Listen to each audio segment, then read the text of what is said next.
Il est facile de penser que la mémoire fonctionne comme un appareil photo, qu'il suffit d'appuyer sur play pour enregistrer tout ce qui se passe dans nos vies. Parfois, on prend une photo qu'on retrouve des années plus tard, et d'autres fois, on ne retrouve plus un cliché que l'on pensait immortaliser à jamais, alors qu'on l'a supprimé par accident. Je me souviens d'ailleurs avoir lu une étude qui disait que si la mémoire était comme un appareil photo, alors il pourrait stocker l'équivalent de 300 ans de contenu. C'est énorme! Malheureusement, plus le temps passe, plus les scientifiques se rendent compte que la mémoire a un fonctionnement différent d'un appareil photo. En fait, la mémoire fonctionnerait plutôt comme une page Wikipédia. C'est-à-dire une page que l'on peut consulter comme référence, mais que l'on peut changer à tout moment. Et pire que cela, que n'importe qui peut changer à tout moment. En fait, il existe de nombreuses façons de piéger votre cerveau en lui faisant croire qu'il s'est passé des choses qui en réalité ne se sont jamais produites.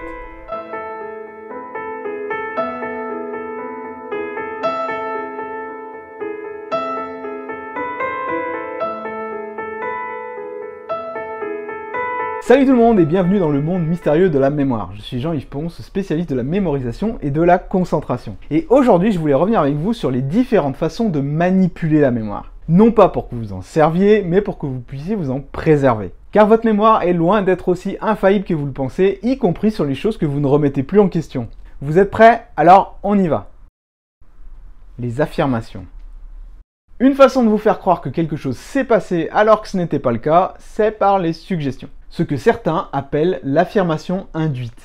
En gros, cela veut dire en laissant échapper quelques indices qui impliquent que quelque chose s'est passé d'une certaine façon. Je vais y venir. C'est au milieu des années 70 qu'Elizabeth Loftus, aujourd'hui reconnue comme l'une des plus grandes expertes des faux souvenirs, a mis le doigt en premier sur le phénomène. Dans une de ses études, elle et son équipe ont diffusé à des étudiants une vidéo mettant en scène une collision entre deux voitures. Ensuite, ils ont posé des questions aux étudiants concernant cet accident. On a demandé au premier groupe d'étudiants, à leur avis, à quelle vitesse roulaient les deux véhicules au moment où ils se sont percutés l'un et l'autre. Et à l'autre groupe d'étudiants, on a demandé, à leur avis, à quelle vitesse roulaient les deux véhicules au moment où ils se sont écrasés l'un contre l'autre. Eh bien, aussi étrange que cela puisse paraître, sachez que ce simple choix de mots a influencé leur mémoire des événements. Lorsque les scientifiques ont utilisé le mot « écraser » au lieu de « percuter », ils ont eu des estimations de vitesse d'environ 20 km/h supérieures. Ensuite, une semaine plus tard, les scientifiques sont revenus devant les étudiants en leur demandant s'ils se souvenaient avoir vu du verre brisé dans la vidéo. Il n'y avait aucun verre brisé dans la vidéo. Mais sur les 50 étudiants qui avaient entendu le mot « écraser », 16 se sont souvenus avoir vu du verre brisé dans la vidéo alors qu'il n'y en a jamais eu. Seuls 7 étudiants sur les 50 ayant entendu le mot « percuter » ont eu son souvenir. La différence est déjà en fait considérable quand on y pense. En réalité, le simple fait de mentionner du verre brisé alors qu'il n'y en avait pas a réussi à créer des faux souvenirs. Cette première étude n'était pas assez probante à elle seule pour en tirer des conclusions à grande échelle. Oui, sauf que depuis le milieu des années 70, des centaines d'autres ont été effectuées et parviennent aux mêmes conclusions. Vous pourrez d'ailleurs en trouver dans la description, comme celle utilisée pour faire cette vidéo. Donc il semblerait qu'il soit finalement assez facile de nous tromper sur des petits détails. Mais il se trouve que nous sommes également particulièrement mauvais pour nous rappeler où est-ce qu'on a entendu telle ou telle information en premier, ou encore pire, si quelque chose nous est réellement arrivé ou si on l'a imaginé de toutes pièces. C'est ce que l'on appelle l'erreur d'attribution. Dans une étude dans laquelle on a invité 210 volontaires dans un laboratoire, on a demandé à ces volontaires de faire ou de s'imaginer faire différentes choses, comme par exemple sentir une fleur, boire un verre d'eau, ou bien des choses vraiment bizarres comme se coller la fleur sur le front par exemple.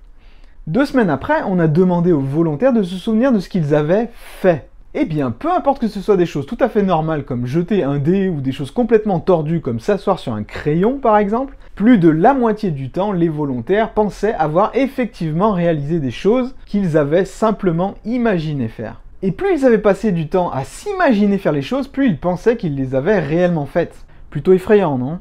Dans ces études, on a volontairement voulu semer le trouble dans la mémoire des participants. Mais sachez que parfois, on invente des choses de toutes pièces de façon inconsciente. C'est ce que l'on appelle les faux souvenirs spontanés. C'est lorsque toutes vos connaissances et vos perceptions du monde s'entremêlent et viennent semer le chaos dans votre mémoire et vos souvenirs. Une petite expérience. Essayez de mémoriser cette liste de mots.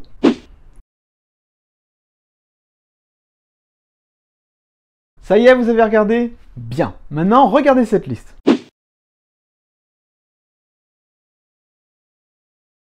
Combien de ces mots étaient déjà présents dans la première liste? Vous pouvez, si vous le désirez, appuyer sur pause et noter sur papier ce que vous pensez. Ça y est, vous avez votre réponse? Au cas où vous le demandiez, la réponse était 6. Mais dans les conditions du laboratoire où les participants avaient un petit peu plus de temps pour mémoriser et se souvenir, la plupart des gens se sont souvenus d'un mot qui n'était pourtant pas dans la liste. Fenêtre. Tout simplement parce que la première liste avait un champ lexical qui tournait autour du mot fenêtre. C'est donc assez facile pour votre mémoire de se faire avoir. Cet effet est appelé DRM en l'honneur de 3 scientifiques qui l'ont découvert, Dease, Rodiger et McDermott. Mais ce qu'il faut savoir, c'est que les faux souvenirs spontanés peuvent arriver à tout type d'occasion. Par exemple, dans une étude, on a montré à des enfants entre 5 et 12 ans une vidéo montrant une institutrice en train de lire une histoire à une classe d'élèves, puis plus tard se faire voler de l'argent de son portefeuille à la cafétéria. Ensuite, les enfants ont dû reconnaître le coupable parmi plusieurs suspects alignés. Dans une version de la vidéo, apparaissait une personne témoin à côté de l'institutrice pendant qu'elle lisait l'histoire à la classe. Une personne avec les mêmes caractéristiques que le voleur. Approximativement même âge, même sexe, même taille et même ethnie que le voleur. Et oui, je suis sûr que vous avez deviné, les enfants de 5 à 12 ans ont été nombreux à désigner le témoin innocent comme étant le voleur. Flippant, hein? Ce phénomène est appelé le transfert inconscient. Quand une personne innocente se retrouve reconnue par erreur à cause de la façon dont votre cerveau catégorise les choses qu'il voit. Les psychologues pensent qu'on fait ces types de catégorisation tout le temps sans nous en rendre compte. Ils ont également remarqué que les adultes étaient atteints par ce phénomène bien plus souvent que les enfants, juste à cause de leur connaissance générale et de leur expérience de la vie plus grande. Vous aurez donc compris que la mémoire infaillible n'existe pas. Mais existe-t-il quand même des moyens de se préserver un peu de ces pièges et de ces manipulations? Oui, plusieurs petites choses même. Déjà dans un premier temps, être au courant que ces phénomènes existent. Ça c'est fait. Ensuite, prendre l'habitude de tenir un journal semble réduire l'exposition à ce phénomène. Le fait de consigner quotidiennement par écrit ses souvenirs arrive à restituer une image plus fidèle des souvenirs effectifs. Comme si la mémoire était plus solide. Vous n'avez pas besoin de rédiger un journal complet, mais plus vous prenez le temps de le faire, moins vous serez sensible à la mémoire défaillante ou trompée. Le fait de prendre des photos est également un moyen honorable d'éviter les erreurs d'interprétation de vos souvenirs. Mais attention à ne pas trop également y compter dessus. Une chose que je vous recommande est celle de prendre l'habitude de vous recentrer assez régulièrement sur l'instant présent. Qu'est-ce que ça veut dire?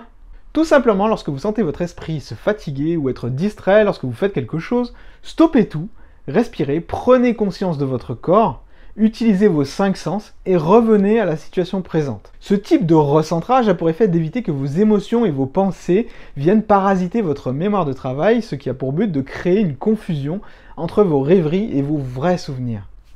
C'est ce type d'exercice que je préconise notamment dans ma masterclass sur la concentration.